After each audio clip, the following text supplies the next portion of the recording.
Today, I have a pleasure and honor of interviewing Dr. Nathan Bjorge on the subject of magic. Dr. Bjorge studied philosophy and religious studies at UC Berkeley and Graduate Theological Union, earning a doctorate in 2017. He's been closely involved with the Thelemic magical community for 28 years, having been a member of the Ordo Templi Orientis from 1996 to 2004, eventually receiving the degree of Knight of the East and West. And he was an initiate of the Temple of Thelema and College of Thelema from 1999 to 2004, during which time he worked his way through the grades of the Outer Order of the Golden Dawn system of magic. Presently, he is a private scholar, writer, magical practitioner, Freemason, and tutor, and posts regular videos to his YouTube channel called Liberation Theurgy with Dr. Nathan Bjorge. Nathan, thank you for being here. It's really a pleasure to have you. The really cool thing is that Nathan lives on the West Coast, and he was just visiting New York, and he just happened to be sort of taking place right when I was deciding to dedicate this month's topic on magic, which he's kind of an expert in, with his background and also his personal practice, his educational background and professional background and practice. Yes, it was one of those propitious coincidences that are so important in magic. Great. So we're going to just start right away. So one thing that I want to emphasize is, there are many different ways to practice magic, and my emphasis and what I try to emphasize on my channel is the aspect of magic that can allow us to reach our potential, our psychospiritual potential, and we could do minor things with magic, but why do that? But we could do so much more. So without further ado, I want to jump right in. First of all, would you define magic in your own words based on your personal study and experience of practicing? Sure. Magic is a psychological and spiritual set of techniques. So you use them to transform yourself. And this involves certain traditional methods, might involve working with spirits or otherwise changing your own mind. And this is called invocation if you're taking some kind of spiritual influence and you're causing it to appear within your mind, within yourself. And it's called evocation if you're causing it to appear as a kind of projected vision or experience that might appear to be outside of yourself. And really these are kind of the same process, because each of these two sides of the equation, as it were, are kind of flip sides of the same coin.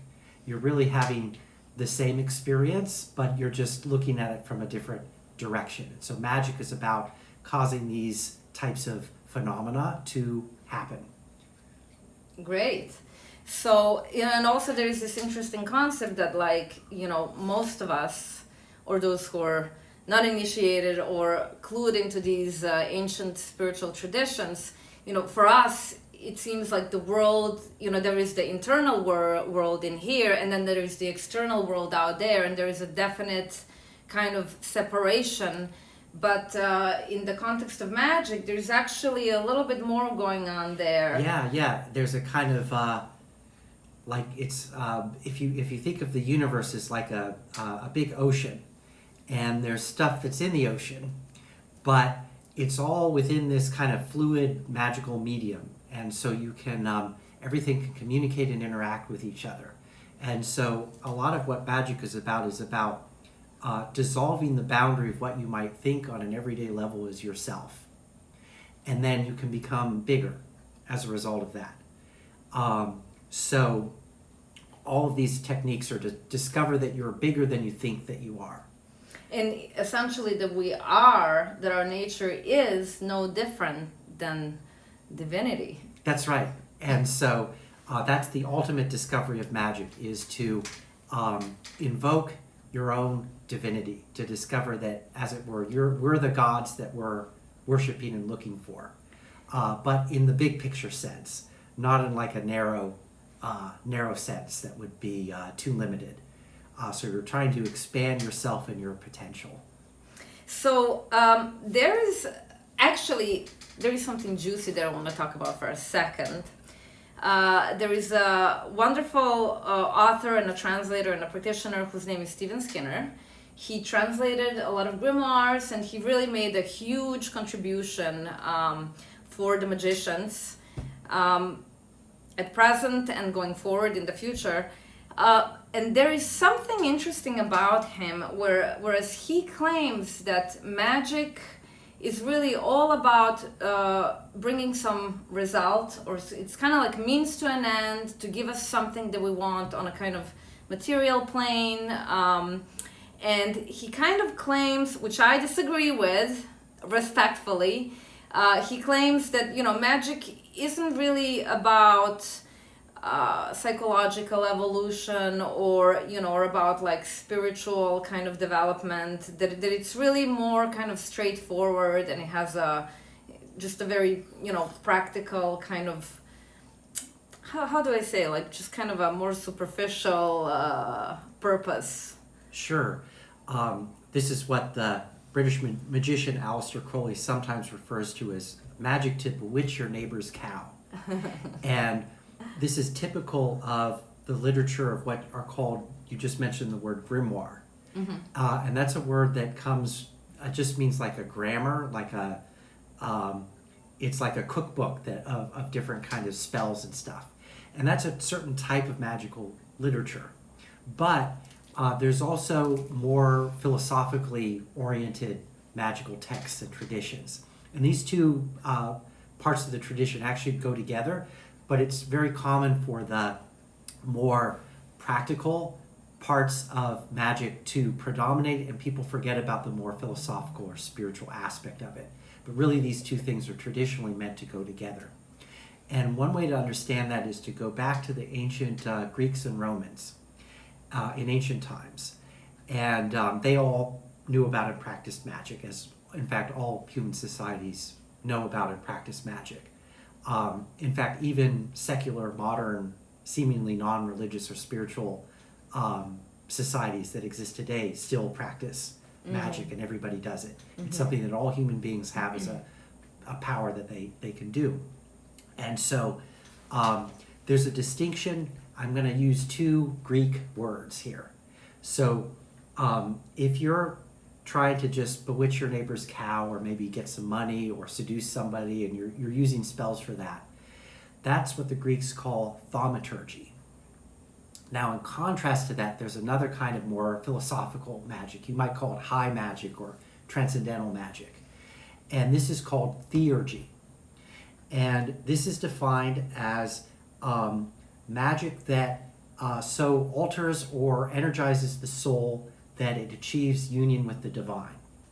And that's the purpose and goal of what's called theurgy. And so in ancient times, the Greeks had temples, and they would perform various sacrificial rites. And there were kind of two components to that. So they would usually have some kind of animal sacrifice, because this was traditional in ancient societies to do that. It would connect you with the gods. And what they would do is they would cut out the liver, and they would look at the bumps on it and have like an oracle of like the future. So that's the thaumaturgic part of it, is you're trying to predict the future. Will I win this battle? Will I make money? May I add, at the expense of another sentient being? Yes, that's right. Gain some advantage over other people. But the ancient Greek philosophers also believed that while you were performing these rituals, which superficially seem to be about very mundane goals and things, that at the same time you would perform the rites with an attitude of pious spirituality. And by doing that, you would become connected spiritually with the divine, with the gods. And so this is the theurgic aspect of the rites. So if you were at an ancient pagan temple, you would see them cutting out the liver and doing all these sort of things that might seem as if it's just really mundane, and they're just trying to like fortune tell what the future is or something like that. typically when the Romans would go into battle, they'd always do one of these divinations to see if they were going to win the battle or not, or if they should attack that day or the next or whatever. So it's very, has this political function. But alongside of that, there's this deep spiritual piety associated with these rituals that by performing them, the idea is that the symbolism of the stuff that you're manipulating reminds you of the divine in your imagination. And then your imagination is this sacred vehicle that then is activated and remembers that it is divine. Because for ancient philosophy, the soul is innately divine and it has the form of the divine. But it forgets that because it gets mixed up with material circumstances and desires. And so the rituals remind the soul that it is divine.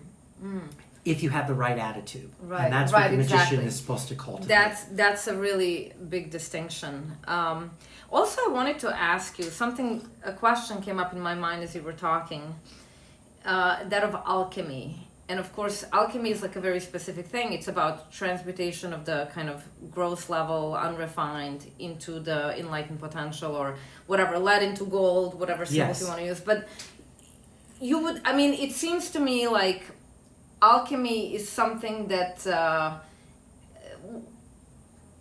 which one is older actually? Do we even know? Because there is a great book by Mircea Eliade, which I'm sure you know. He has a number of texts on that. Yeah, Forge and the Crucible, and he talks about the origins of alchemy and how it came to be really since, I don't know, like... It's very ancient. It may even go back to Bronze Age But times. with magic, like how do they... It seems like there is definitely a dialogue between the two disciplines, and one impact the other. Because they're about transmutation. They're about changing the state of something from one thing into another thing.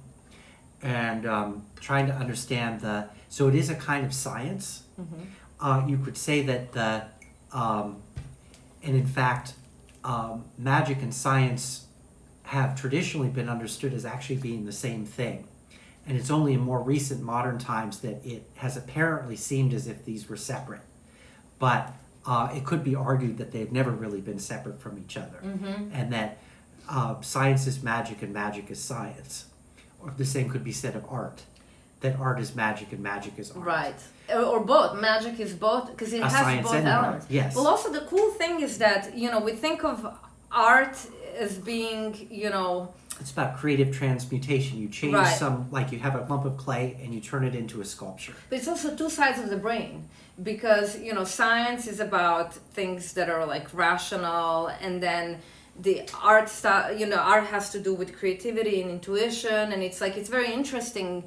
But because magic is supposed to activate both, we're supposed to use both to integrate and bring these two things together that might appear to be separate, but are really just, again, like flip sides of the same coin. They're really both, we're using our mind to do something creative, but there's different processes that combine together to be able to do that. There's a kind of transmission from the past to the present in magic, and this proceeds through the Renaissance, which is this period back in the past, where and it starts in Italy, but it spreads from there, and it's the beginning of what we now call the modern, and it involves a revival of ancient learning. I want to ask you just something before we because that move includes into magic. the origins. Yeah. I had one quick question. Yes. That we talked about two types of magic, or two purposes really, and I'm wondering. So I know that back in the day, in 15th century, say like John Dee and Edward Kelly, and a lot of these kind of higher principles of magic and the philosophy, it was only accessible to the educated class, but then there was also kind of a more, I suppose, simplified, less philosophical aspect of magic that was practiced by people in villages, or sort of folk magic. So would you say that Theurgy was more a subject of the upper class and Thaumaturgy of the lower classes, or superficially that this might seem to be the case, And yet, John Dee's work also has a thaumaturgic aspect to it, because really the two things go together. Just like a peasant who might be attempting to bewitch their neighbor's cow might at the same time have a very pious spiritual life, and that it's actually very much combined. And a lot of folk magic involves prayers, and these can be very sort of religiously motivated at the same time and have their own kind of spirituality to them. So in the case of John Dee, what he's trying to do is create a system of communication with angelic hierarchies that he experienced as kind of controlling the destiny of the world, and he's attempting to do politics. He's attempting to break out of a conflict that's occurring between two different types of Christianity, Protestants and Catholics, who had separated from each other, and they were at war with each other at this time. And so there's a group of magicians who are active during this period. John Dee, Giordano Bruno, and what they're trying to do is to find to use magic to find a kind of third way that will bridge the gap between the Catholics and the Protestants, who had become very fundamentalist and had lost sight of the spirituality of what they were doing. And the religions that they were promoting had become very coarse and militant and intolerant. And so magic was supposed to be a way to restore a kind of spirituality based on brotherly love and human community, and that they thought that magic was this type of pagan wisdom that could be brought into the context of the religious wars in Christianity and might be able to resolve or address this conflict. Now, I want to just to add, because these stories are always so much fun. And I wonder if this is true, but there was a story that since John Dee was an astrologer of Queen Elizabeth.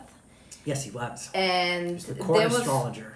There was a story that it was going to be conflict between England and Spain. And, well, he was her consultant, right? So I think Spanish ships were heading to attack. And then the angels supposedly communicated to John Dee to just rest and not react, not to send out any ships. And he passed the message to Queen Elizabeth. And what ended up happening was that there was this big storm and all the Spanish ships were, sunk. Is that something that's verified? I don't know if it is, but it's the type of political magic that John Dee was trying to work by communicating with these spiritual hierarchies. And there's a lot of this going on at the time. And what eventually happens is that there's this huge religious conflict that breaks out in Europe called the 30 Years' War. And this magical subculture that had developed during this period of time is largely wiped out and has to go underground. And it doesn't emerge until it reemerges later. And particularly very strongly in the 19th and 20th centuries.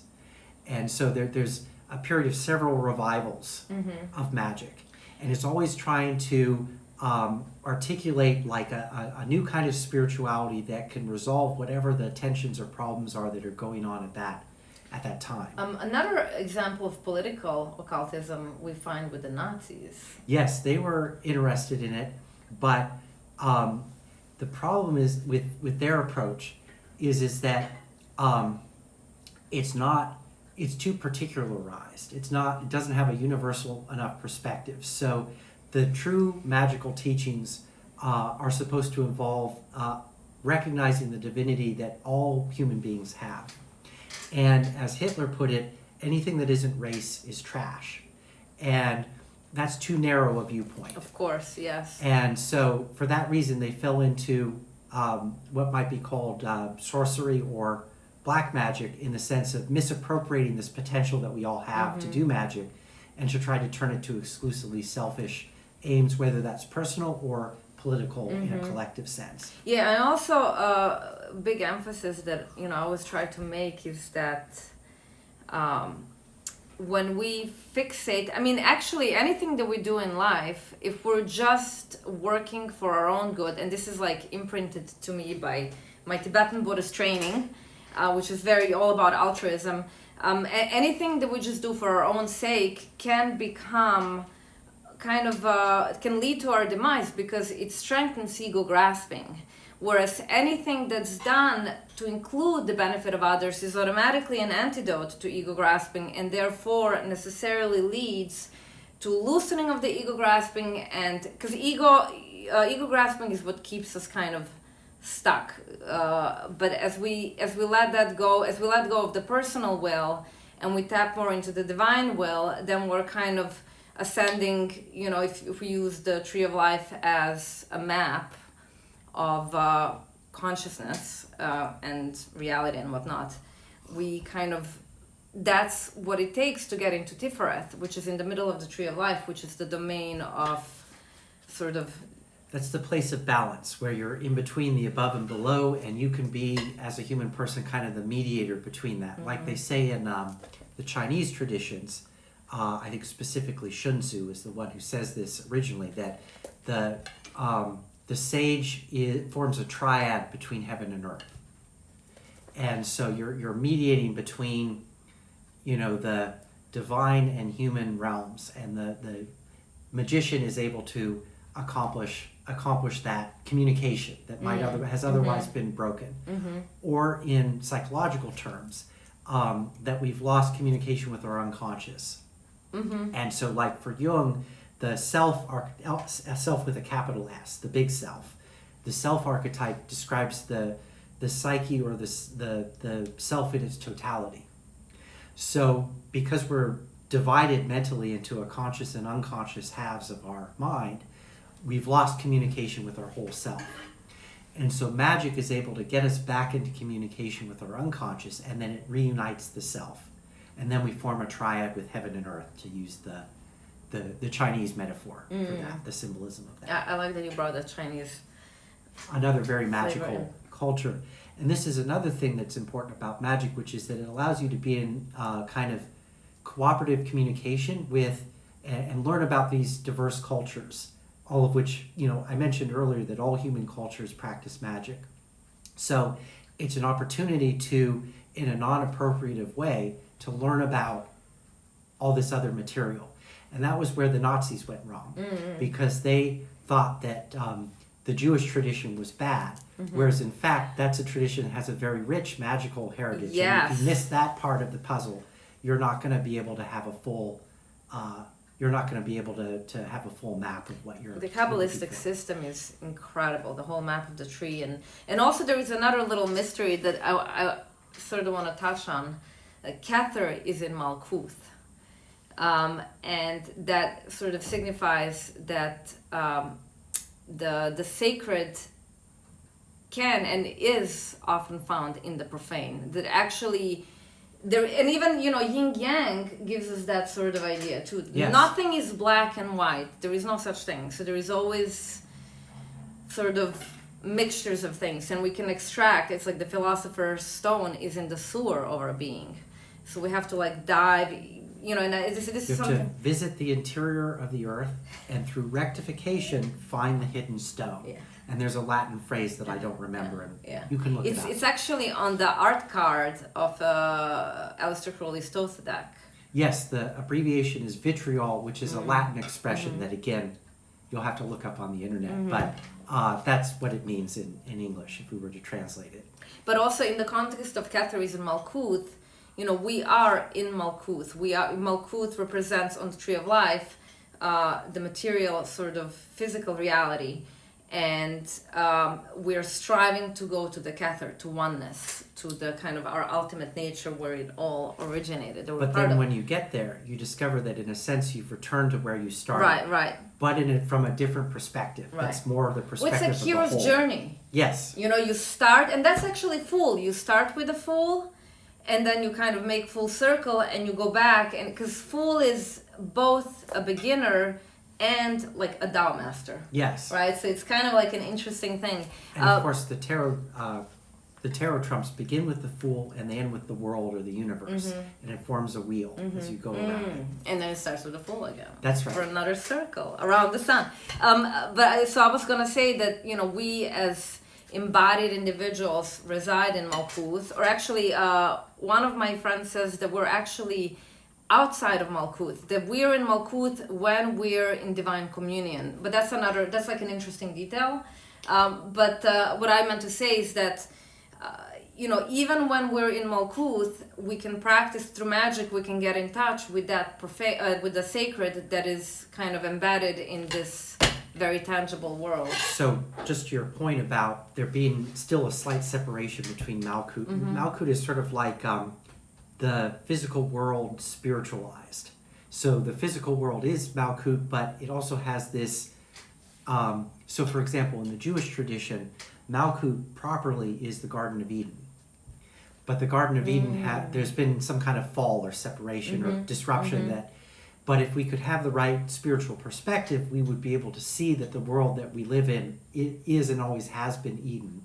It's just that because of our own confusions, we're unable to see that sometimes.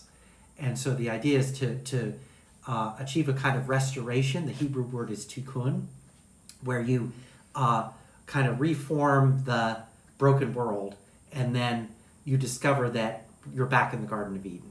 And then that's Malkuth, and then within Malkuth is the tree of life and the tree of the knowledge of good and evil that are within that garden. And so then you have access to the whole tree of life. Interesting. Okay, now, so I interrupted you earlier when we kind of started to talk about the origins of modern magic. So I'd like to go back to that and talk about that a little bit. Sure. There's a lot of philosophy that is being transmitted from ancient times to the modern period. And so at the end of the Roman Empire, everything breaks down, and particularly in the Latin Christian West, meaning in Western Europe, they lose all these philosophical texts. They don't have Aristotle, they don't have Plato, they don't have all these important Greek philosophers. Now in the Islamic world, they still do. And so at a certain point, those texts get refound and then brought back into the West. Now, what's going on at that time is that there's been the discovery of the New World by the initially Spanish explorers. And then there's the beginning of colonialism, where European culture then becomes the basis for a new globalized culture, mostly negatively, because they go out and conquer everybody else. But it does, for the first time, politically and economically unify the whole world, and then we are able to have a kind of global culture where we're not just all in our separate little areas in the world, but we're all kind of we discover that we're all one world. But then the negative legacy of that conquest has to be addressed. And a lot of that has to do with a kind of imperialist version of Christianity.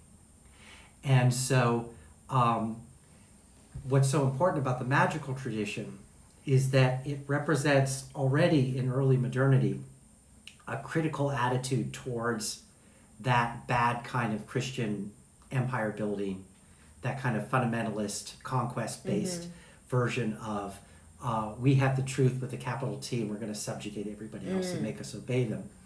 Whereas magic is more scientific. It's more about finding out what's actually happening in the world and trying to understand that, like you were a scientist and you're going to like figure things out rather than decide that you already know what's going on ahead of time. I love that, yeah. And so science and magic, which are really kind of the same thing, has always been this, it's been the basis for what's called enlightenment, which of course is the same word that is used to translate that concept in Buddhism. But there's also the Western version of that, where it's about self-education and about scientific inquiry and about toleration and open-mindedness. All of which, of course, are obviously compatible with and expressions of the Buddhist notion of enlightenment as well.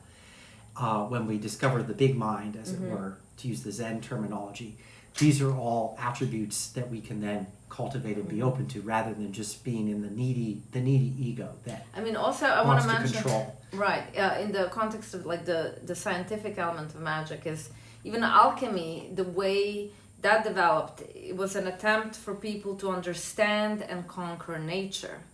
But how are you gonna? I mean, I know it's sounds a little bit. Conquer might be the, the wrong word, but to that's understand nature, right, and harmonize with it. And also, yes. I mean, that's the word I think that Eliade used, because it's a little bit. It's not a great word, but I think it's a distinction between, like, some people did try to conquer nature in a way, and we did, like human. Well, maybe there's a useful distinction that I could draw from the Islamic tradition, which is, and maybe rehabilitate a word that has a bad connotation, which is jihad, which is that jihad is in the Quran both the right of the Islamic community to defend itself from being attacked. And so to pull together and have solidarity and defend themselves if some aggressor is coming to take away their freedom. That's really the primary meaning of that. But then Muhammad talks about how the external jihad, the defense of your integrity as a community, but the superior jihad is the inner jihad, where you conquer the nafs, or the lower cells of the desire that interferes. And so, again, just to also the enemy, the only enemy is inside. Ultimately, the enemy is your false self. Yes, yeah. And that's interesting, because people will be like, well, what if somebody, out there is there is often like an argument when I say these things. There's always somebody who kind of gets triggered about that. They're like, well, what about, if somebody out there is harming me? But it's like, if you actually think about, well, first of all, there is the notion of karma. So it's like everything we experience. I don't know if you subscribe to that, but in some version or another, of course, I think it's necessary to magic to understand that when we do certain things, certain results follow from that. So if we perform actions that seed negative, bad things in the world, that's going to come back to us. And so in witchcraft, there's the idea of what's called the threefold return. Right. That if you curse somebody else or behave negatively towards another sentient being, that that negativity is going to return to you 3 times magnified. Right. Well, that's also, I have a really That's why you shouldn't curse people using magic. Oh, yeah, definitely not. It's bad for you. Well, also because others are extension of ourselves. And this is what I'm trying to say. So to go back to the original point is like, when somebody out there, we see an enemy out there. And why do we categorize somebody as enemy? Because they don't they don't speak and act in the way that we want them to. Especially like you can see this like in a political sense, that like anybody who is on the opposite side of the political current, we demonize them, we don't. And so this kind of concept of friends or enemies or strangers, it all comes from the ego. It comes from like, are you doing what I want you to do? Are you doing, are you speaking the way I want you to speak? Are you treating me the way I want to be treated? And then based on that. And that's why the Nazi use of magic was so destructive, is because it was based on trying to build themselves up by destroying enemies.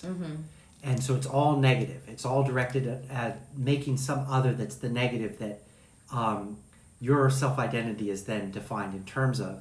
And that's why it turns into this suicide cult, where they're sending these armies out that just wind up getting destroyed because they can't do anything else other than just attack other people. And so, but that's an important lesson too, which is that all human beings can practice magic, but because it's this innate power that we have to be responsible towards it. And so anybody can practice good magic, so to speak, but they can also get caught up in negativity and use these techniques in ways that can be destructive. And that's why it's dangerous, because ego, this is kind of like psychologically speaking, and also, I mean, anybody who meditates for an extended period of time will find that we have hidden motivations, that sometimes we act in a certain way and we think we're doing it for one reason, but there is like an underlying kind of, ego is very sneaky, so ego will hijack. And it's a little bit dangerous dabbling with magic when we're not kind of when we have not cultivated our mind. I think meditation is a really good preliminary practice just across the board, no matter what kind of spirituality or magic you want to do. I would very much agree with that. Yeah. And I think if there's something I would particularly criticize modern day current magical practitioners for, it's that they don't meditate enough, which these two things should really kind of go together and be combined. But just to make a further point about the political uses of magic, one of the things that's useful about studying magic is that you can then tell when somebody else might be using these techniques to affect you, and then protect yourself from that. So, for example, in recent political events in the United States, this video is being recorded in the early 2020s. One of Donald Trump's advisors, Stephen Bannon,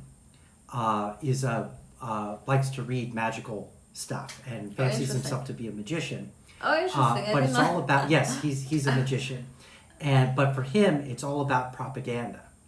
It's all about how to psychologically manipulate people through misinformation or twisting the truth to turn it into a lie, in order to appeal to people's prejudice as a way to get them to support a particular political movement that then he and his rich friends are going to then benefit from.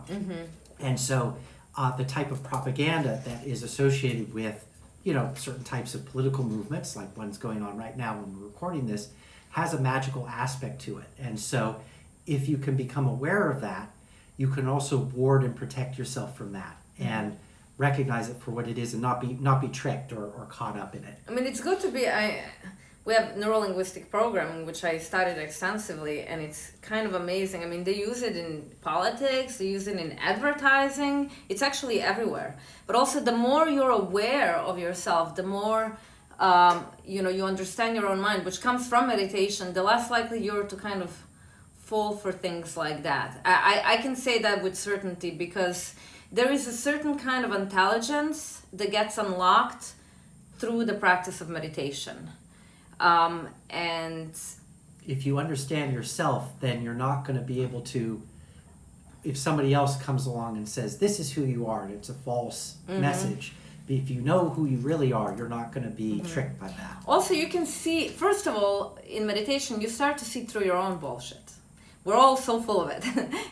And then when you see your own stuff, it is so easy to see other people's stuff. Like when they come to you. And also, meditation leads towards, ultimately, one of the side effects of practicing meditation to like a high level is development of clairvoyance, which kind of sounds unscientific, but actually the definition of mind in Tibetan Buddhism is that mind is something that's clear and seeing.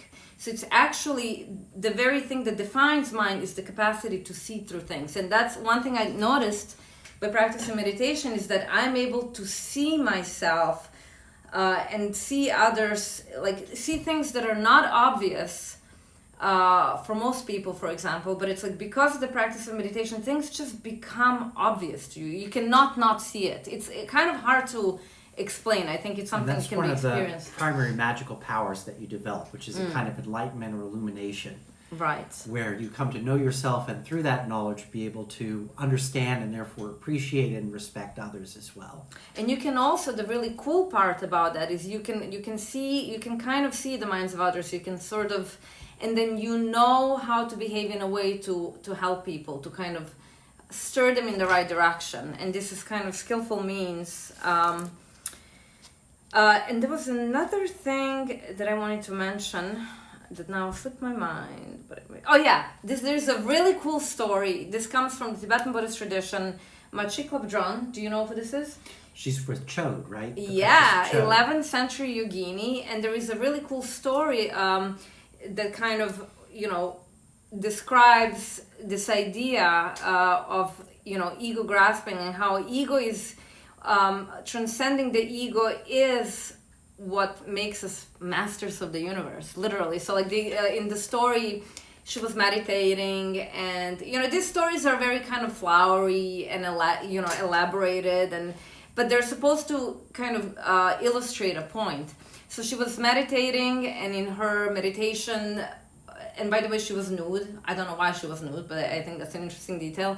She floats into the air and kind of is floating in her meditative equipose and gets stuck in the trees by the lake. And this is the domain of the Nagas.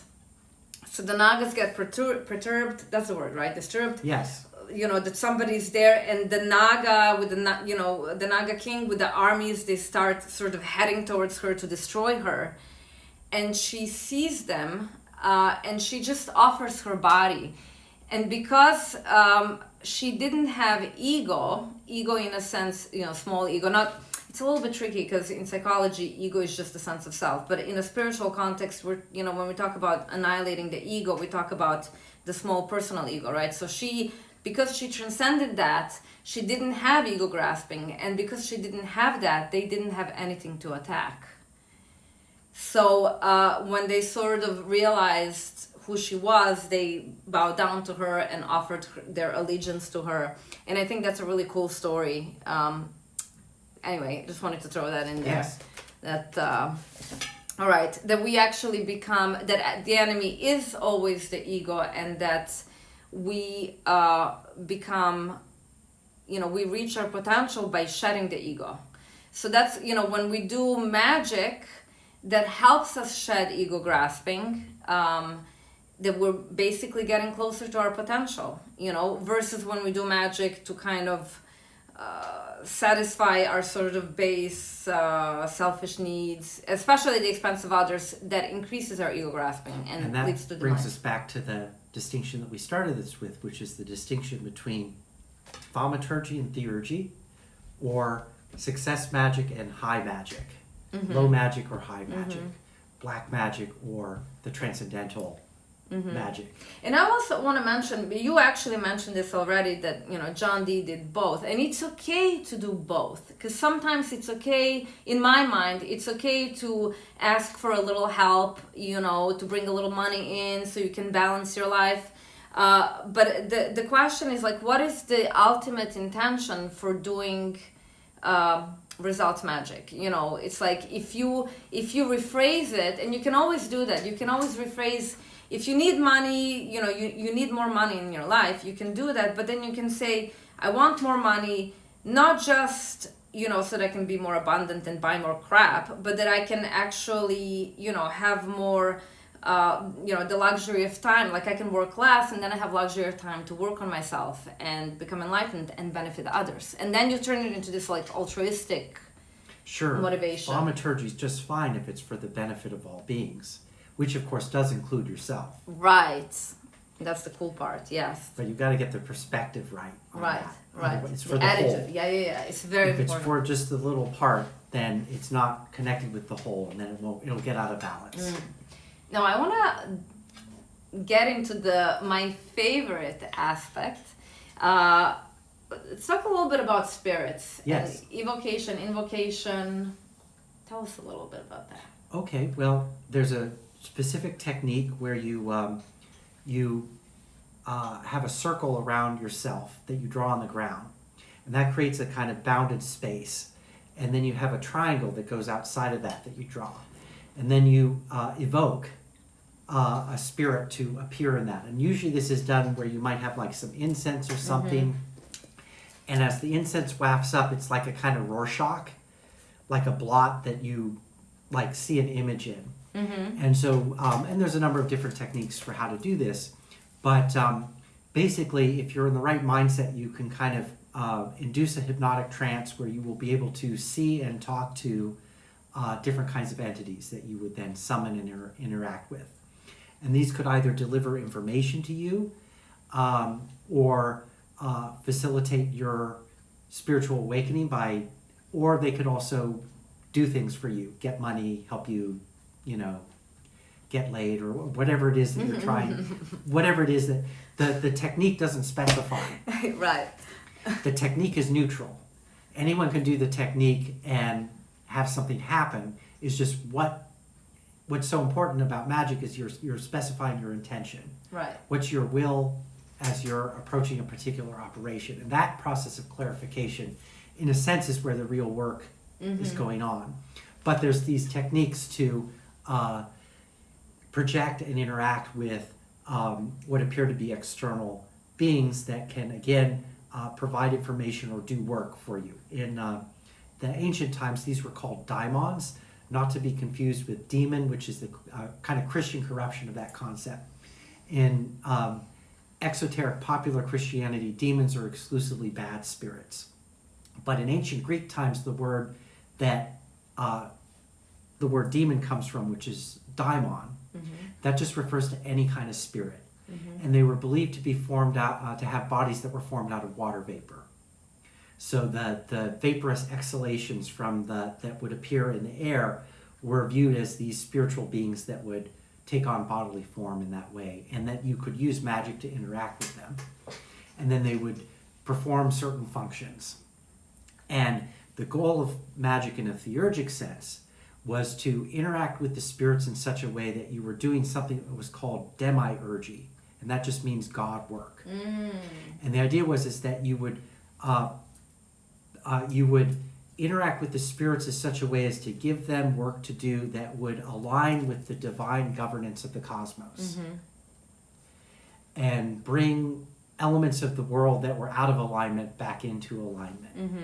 And this would be the pious or spiritual goal of working with spirits in an ancient Greek or Roman context. I wanted to add something interesting, which is, so in Tibetan Buddhist tradition, which also, we also have in Indian tradition, Indian philosophy, notions of karma, reincarnation, and then there is notion of samsara, which is birth, aging, death, and then rebirth. So we're kind of stuck in this wheel of wheel of existence where we're constantly reborn, and we experience different kinds of suffering, and we're basically trapped, right? So, and that's called samsara. And then nirvana is like being free from that sort of wheel. And so there is something interesting that in Tibetan Buddhism, they talk about all the different, it's not just human beings who are in samsara. There are 6, so there is human realm, animal realm, God realm, gods, demigods, hungry ghosts, and what's the first one? Oh, and humans, right? So there's 6 of them. And the very cool thing to remember, I was trying to kind of translate, because I'm big in Tibetan Buddhism, and I have foot in each tradition, so to speak, East and West. But I like to kind of integrate things and observe phenomena from perspective of each. And a lot of the spirits that we work with, some people work with like deities and gods, some people work with demons and angels and so forth. So these actually beings would be considered, for the most, not all of them, but for the most part, they would still be considered samsaric, meaning they have a lifespan, but their lifespan is measured in eons. That's why we have, when you have a god, like God, the concept of God sort of lasts through... Sure, they might last for a kalpa or 2, but eventually their karma will be exhausted and they'll fall back. And that's very interesting. And then another thing I was actually thinking that, in Buddhism, you have concept of Buddhas and Bodhisattvas, and these are non-samsaric beings, so they have been liberated and they're there to kind of benefit humanity. And I was thinking that in the Western tradition, perhaps angels and archangels might fall into that category. Yes. Maybe some daemons, they could correspond to the wrathful deities. There's a kind of equivalent concept in the sort of Greco-Roman magical tradition. And that's that through the practice of theurgy, you can free yourself from a kind of astrological determinism. So the idea is that your birth chart sort of determines what your life path is. But through the practice of magic, you can disengage from that. And you can break the chain of determination, which is kind of the equivalent of samsara. And the Greek word for this is that you can become what's called eleutheric, which means liberated. And the Greek word refers to the status of being liberated from you stop being a slave and you become a full citizen of a city.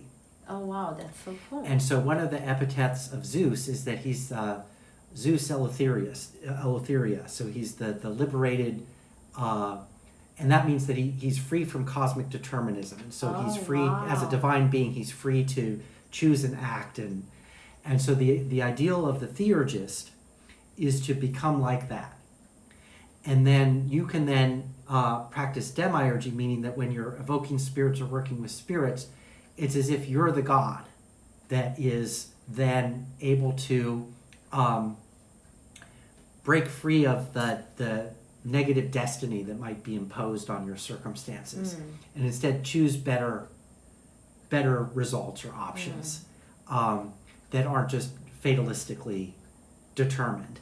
And so that, I think, has a kind of parallel to the Buddhist tradition of trying to escape from samsara. So again, it might be it's something to think about as a kind of parallel or analogous process. That's very cool. I actually didn't know about that. And another thing that came to mind when you were talking earlier about ceremonial magic and like the process of invocation, evocation. So you have a circle that protects you, and you have a triangle, and usually the demon is contained within the triangle. And in Cho, Tibetan Buddhist Cho, which means to sever, Magick Labdron that we mentioned earlier, the ones who transcended the ego grasping, and the Naga kings couldn't harm her. There is a practice that actually she created called it's actually pronounced Cho. I always say chud, and then I have a People friend who speak English do that, but I have a friend. Because it has a D when it gets translated, and so they just kind of fake the pronunciation. Yeah, my friend corrects me, and I'm learning to remember. So Cho is about, in a nutshell, it's a kind of a shamanic practice where it's Bon. I think Cho is. Oh no, it's not. Is it Bon or? It does emerge originally from Bon practices, but they've been brought into Buddhism. Right.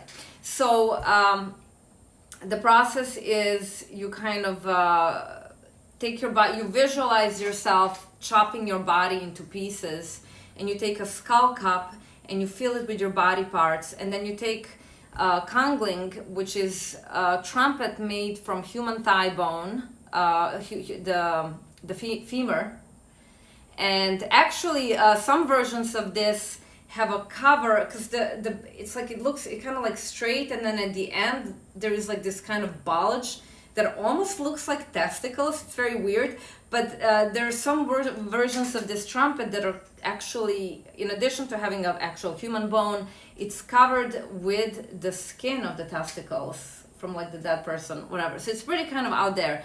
But the whole point of using these kinds of like using real skull cap, it's just part of meditation on impermanence, right? So this is one of the reasons why they use these kind of graphic things in Tantric Buddhism and so forth. So, and then you blow through the trumpet, and by blowing through it, you invite Buddhas and Bodhisattvas, but also demons, to the feast. And you let them feast on your body. And the whole idea, so this is like, you do this in a visualization. Of course, if you have a trumpet, there are versions of the trumpet that are made from other materials today. I prefer the original. But basically, so you invite all the entities to feast on your body. And by doing this regularly, it's like a daily practice, the idea is you're severing your attachment to your ego. And what is the biggest thing that we're attached to? Our identity, our body. So it's like a really cool thing, because in Cho, instead of wanting to kind of, and I mean, this is like more advanced practice, and Tantric Buddhism is about kind of making transgressions and breaking rules on purpose. But the only way you can really do that is if you're an advanced practitioner. You have to have a certain understanding and the view of non-dual nature of reality in order to engage in that. But putting that aside, it's just an interesting distinction that, in one sort of version of working with the spirits, you're kind of protected, but in another one is a more kind of advanced practitioner, there is no protection. You're giving yourself freely, and I think that's kind of an interesting detail. There is a parallel to that in the Western tradition, of course. Ooh, it's juicy. It's the Christian atonement, of course, which is that Christ, and this could be understood alchemically as well as sort of symbolically. In other words, this doesn't have to just be linked to the historical Jesus that you're supposed to like believe certain things about and then you're saved. But as a broader spiritual metaphor, especially in the Christian esoteric tradition, and for a lot of the people that we've been talking about who were interested in pagan magic, but were also coming out of the Christian tradition, so they're looking for ways to integrate that. So the figure of Christ becomes the idea that the divine itself enters into embodiment. And of course, the ideal here is that it does this as everybody. So again, we're not just talking about specifically the historical Jesus that's in the Gospels, but this would be a metaphor for any magical practitioner at a more advanced stage. But the idea is that they're able to sacrifice or give up. The metaphor for this is the crucifixion. In other words, they sacrifice, their lower self itself becomes the sacrifice, like in the animal sacrifices that are supposed to atone for sin, and then you reconnect with the gods. So the idea here comes all the way back to the Bronze Age, where how do you get right with the gods? Well, you've got some stuff like your cattle that you give up by making it into an animal sacrifice, and then because you give that up, it's like you're giving up your desire, and so you're sacrificing that. So your lower nature is sacrificed so that your higher nature can emerge. And so this ideal then of what we might call, I guess, the alchemical Christ perhaps, is that your own lower self would ultimately be a kind of sacrifice that you're making, that you give up attachment to. And then your higher and divine self will then be able to emerge. And this is a way to use a certain type of, you could say the basic myth of Christianity, but to reinterpret that in a magical or esoteric sense that separates it from the more divisive and restricted exoteric meaning and finds a kind of magical meaning for it. And so this would be the practice of a particular type of early modern magical philosophy that's called the Rosicrucians. And and their symbol is a crucifix where there's a rose that's blooming on it, and that symbolizes the sacrifice of the lower self so that the higher and divine self the spiritual self can then emerge. Also, it's lingam and a yoni. Yeah, and so The there's two opposites also conjoined together into one. Yes, so all these symbols can have their expressions in different contexts in different ways. But if I wanted to draw a comparison between Cho and the quote-unquote Western tradition, which includes Islam and Judaism as well, it's not just Christianity, but that would be maybe an element that the specifically Christian mythology is providing or could link with that. And of course, there would also be Jewish or Islamic or neo-pagan or other types of. I love that. Thank you for bringing that up. To connect with that. It also, actually, on the Tree of Life, we talked earlier about Tiferet, which is like the center point of the tree between the Kether, the oneness, and the Malkuth, the kind of physical domain. And actually, I was always thinking that I'll show like a personal thing. I had recently, somebody was very upset with me about something that it wasn't anything that it was more like a projection on that person's part, and they were very upset. And it was interesting because like in that moment, I was thinking, not to, because normally when somebody's attacking us, especially if they are accusing us of something, like when we're accused wrongly, we feel, the ego really gets triggered. And, you break into sweat and stuff like that. But on purpose, I was thinking, like, I don't want to engage. I don't want to get upset. I mean, of course, I felt the kind of stress of that from within. But I was thinking about it later. And this is like a really great exercise that all of us who are on the path have to go through the process of being crucified. Meaning, like, being able to go, I mean, this is just, that incident made me think of this and made me realize that, like, this is actually a really good practice of, like, training ourselves not to react to things like that. Because, of course, the impulse is, like, to yell back, to defend yourself, to do all this stuff, but it's, like, just letting go and even allowing the other person to think that you are you did something wrong, right? It's like not interfering and just kind of I think that's like a really good training that can become a training in and of itself, really. Sure. Like elevating to Tiferet, because Tiferet is the domain where all the sacrificed gods are placed as like a correspondence. So like entering Tiferet is about crucifixion. Sure, that's the symbolism. Also in psychological terms, it's important to avoid the invitation to kind of toxic transference. So in Freud's therapy, it's all about how whenever we're interacting with other people, we kind of like we exchange a kind of we exchange our place with them in a way, and we're always doing this psychologically, and sometimes that's healthy and sometimes it's very unhealthy.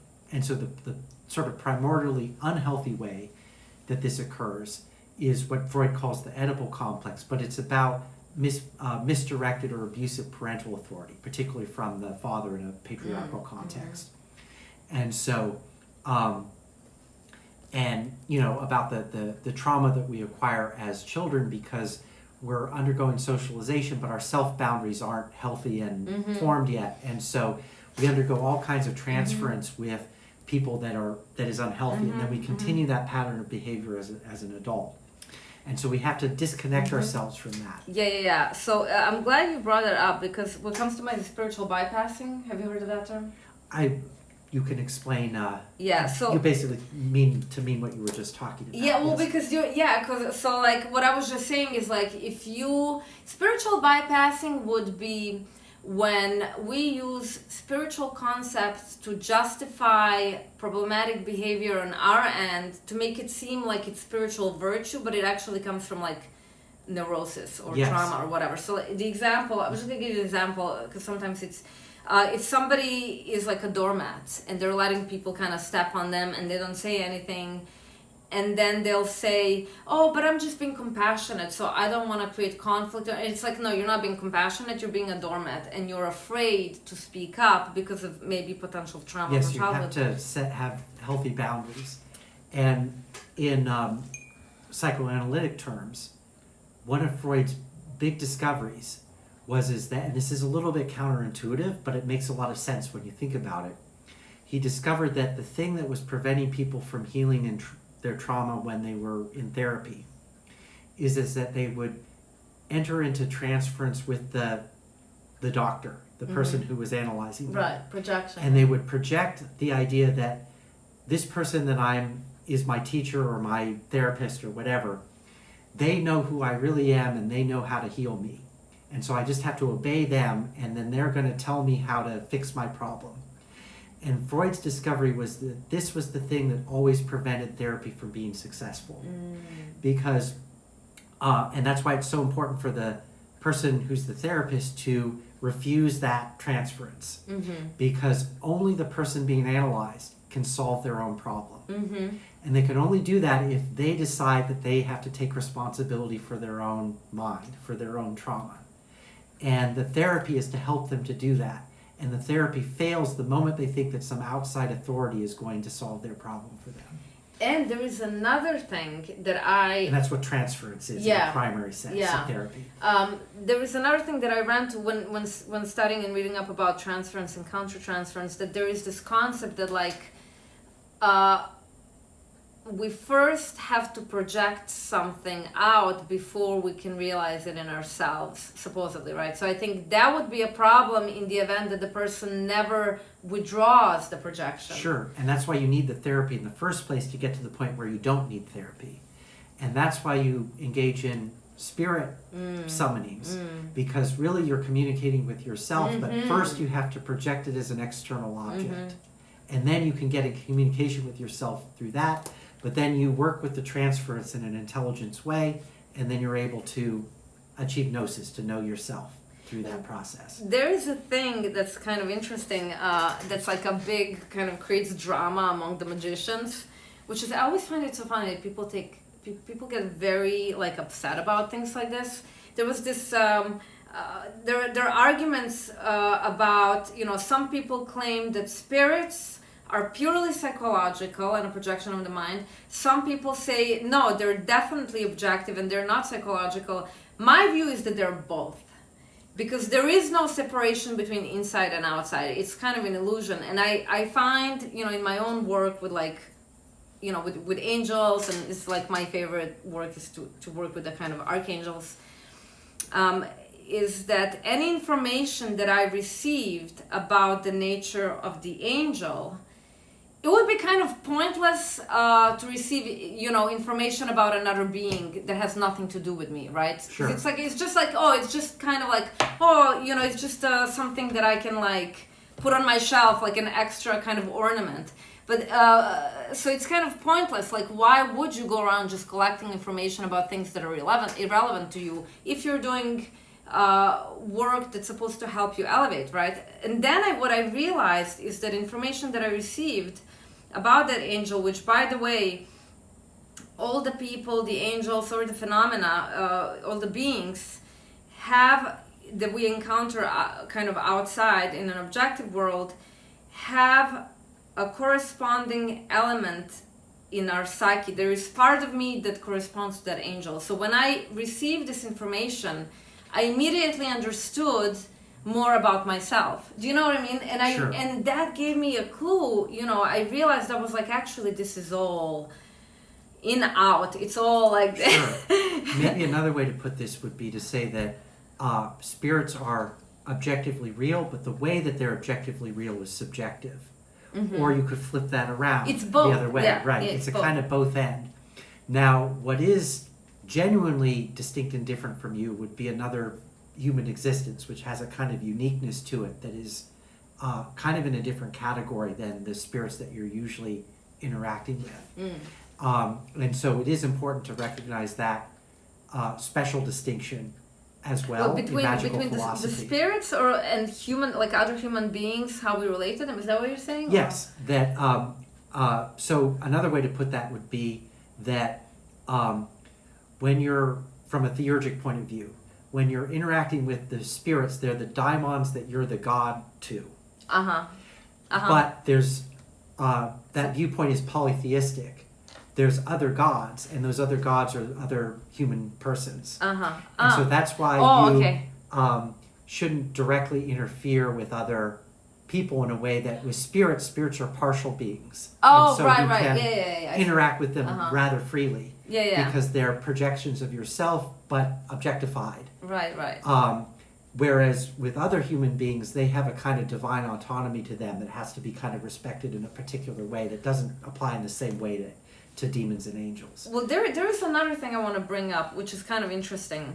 As an ethical matter. No, it's good. I'm glad you brought that up. It's always important to bring the ethics into it and to kind of make distinctions. And one thing I also, in my own work, I found, or I kind of received this information that, say, Archangel Michael or Michael, I like Michael better, and Archangel Raphael, Samael, that these are titles, and that this might be controversial, but that there are multiple entities operating under that title. So like the Archangel Samael that I work with might not be the same as the Archangel Samael you work with.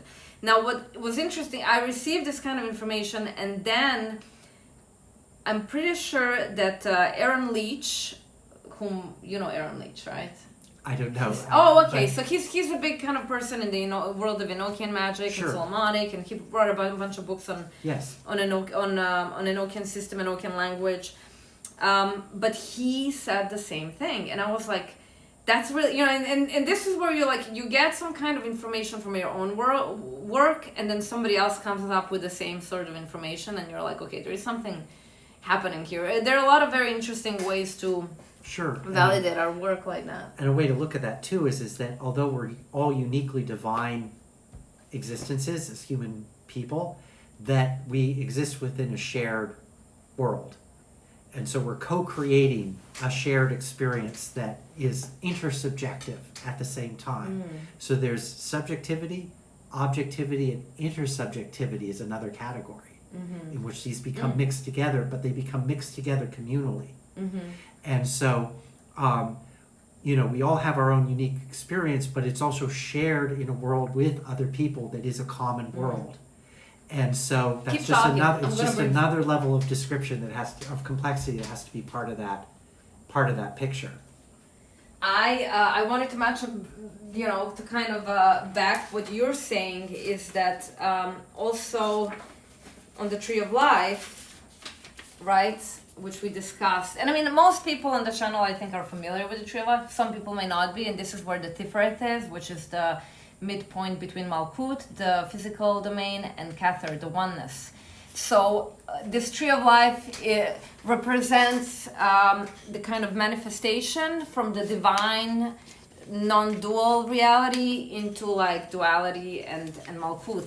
But I wanted to say that everything comes, all the things, all the people, all the entities, everything manifest and unmanifest comes from one source. So we're actually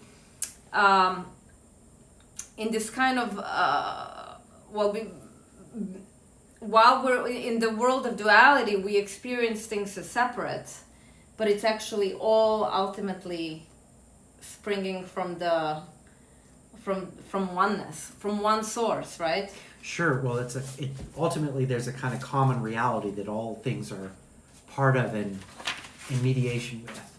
But I think that there's also a deep truth that's found in Buddhism as well, which is that the nature of that unity is also a kind of nothingness. Oh, right, it's right. a kind of emptiness as well. And so it's not itself an object. Right. You can't objectify that unity because that would just be something that was a part and not the whole. Yeah, and that's the difference between Indian and Buddhist. There is Atman. In Indian tradition, there is a concept of a divine being that's like the self, that's unchanging.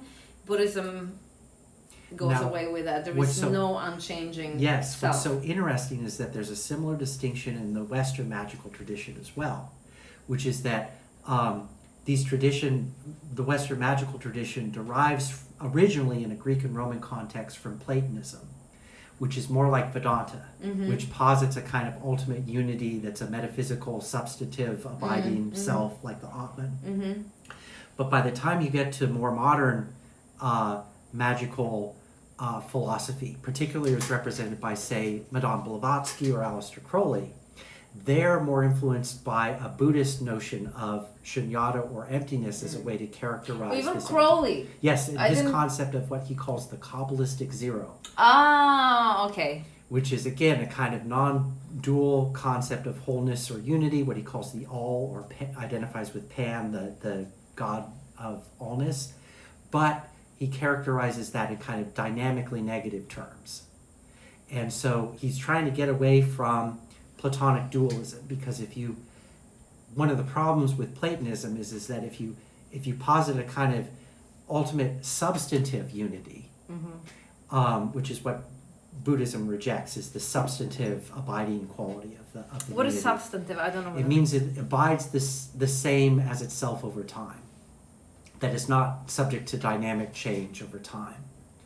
And so the idea is to subject the ultimate unity, if it really is the whole, then it needs to also be itself subject to change.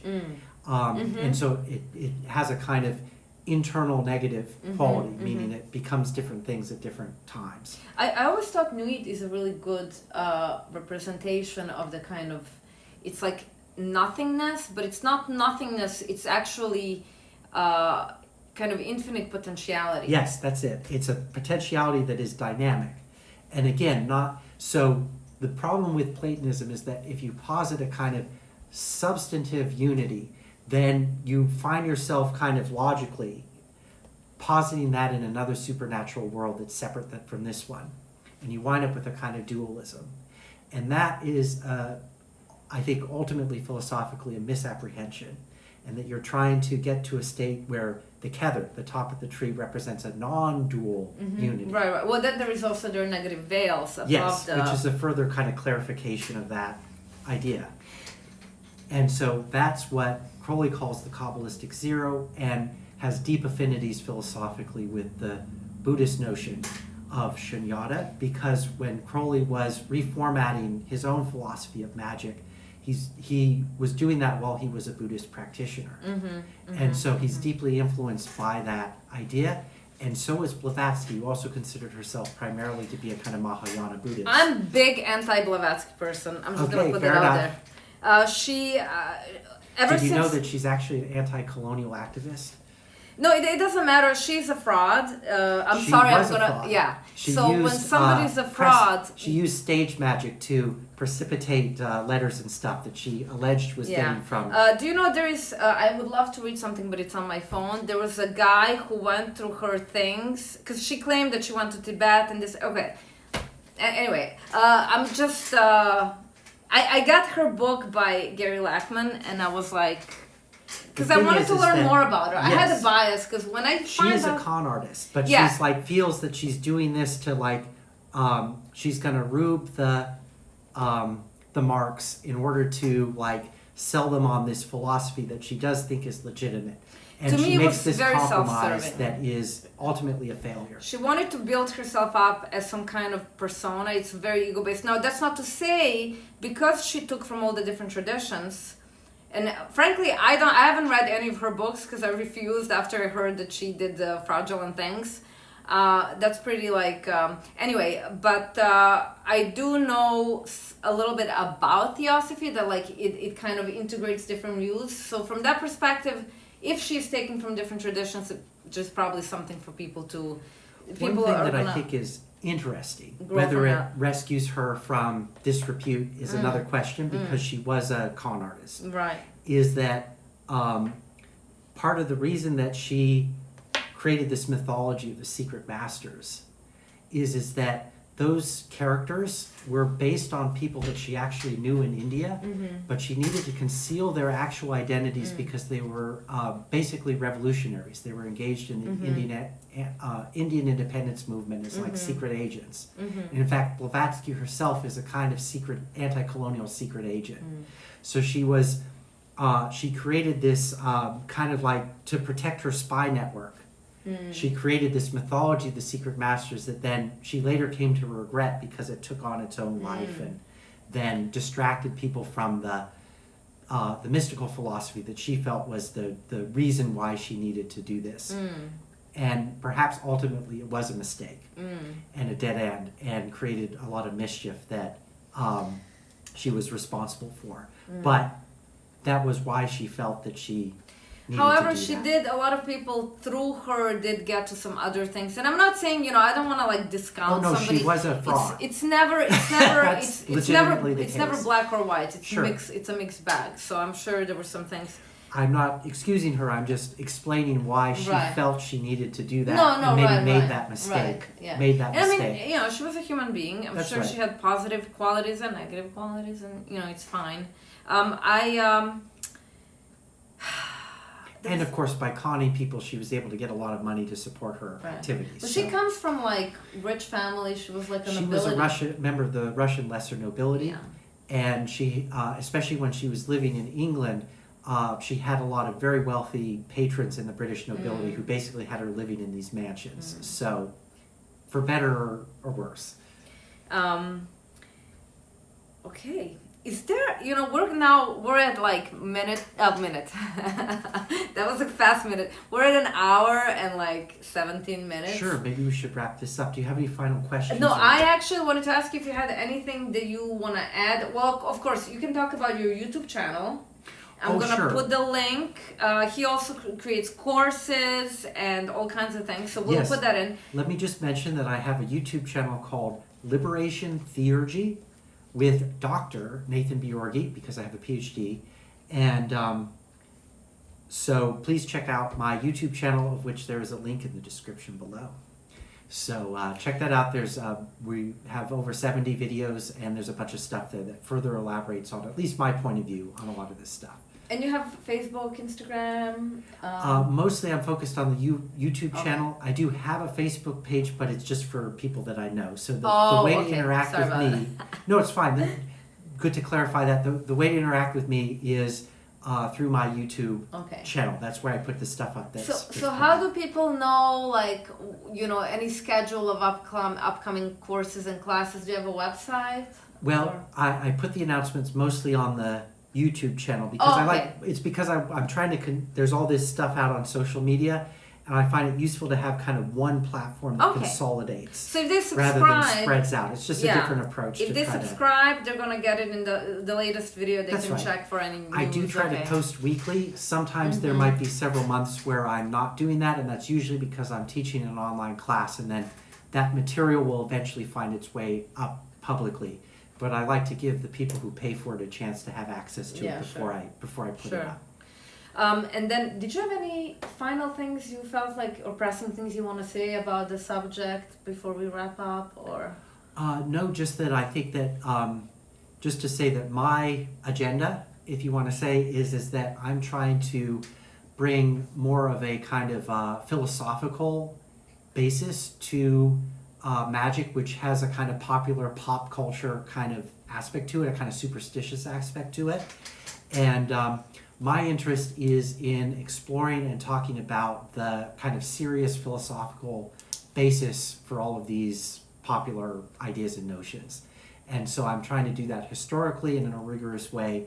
And I hope you'll check out my material as a way to see how this is, not just some woo-woo topic, but in fact it's deeply grounded in a profound philosophical and spiritual tradition that goes back thousands of years. I think philosophical aspect is really important. We should not sort of be lazy and discount that, because it also informs our practice. Sure. So I'm really big on that too. And I will say something about that too, which is that there's a lot of anti-intellectualism that occurs in popular culture, and I think especially in an American context in the United States, that derives from the kind of Puritan Protestant basis of American culture. And so people think of that as a kind of universal idea, but really it's not. It derives from a certain type of Protestantism that is faith-based rather than knowledge-based, and that is really false to the larger spiritual traditions that don't make that dichotomy in such a sharp way. Of course they want to do that, because they want to go away with critical thinking, so that they right. can spoon feed you whatever they want. That's right. But, And so when, in our popular everyday immediate conceptions, we think, oh, we need to not think about these things and just go with our gut or our emotions. I just want to say that that's not you having that idea. It's Martin Luther and John Calvin who are having that idea. And maybe it might not be such a great idea. So anyway, just keep in mind where these ideas that we have in our popular culture, they actually have a very specific historical source that is ideologically based, and that it needs to be kind of critiqued and examined and not just accepted as a given. we have There's left. my 2 cents about We have left and right hemisphere, and we're supposed to use them both. That's right. All right, Nathan, thank you so much for doing this great. very last minute. We just decided yesterday. We're like, oh my God, while we're having coffee, let's do like an interview. So I'm so glad we made this happen. And I'm glad we were able to make it happen too. Thank you so much. I'm excited to collaborate in the future. Yes, thank you. This is my great. one visit to New York while I'm out on the East Coast for today. So I'm glad I was able to fit this in, and thank you for facilitating. Thank you. Maybe next time I'll do it. We'll do it on the West Coast. Okay, when sure. I visit. We'll All see right. what happens. All right. Thank you for watching. Bye.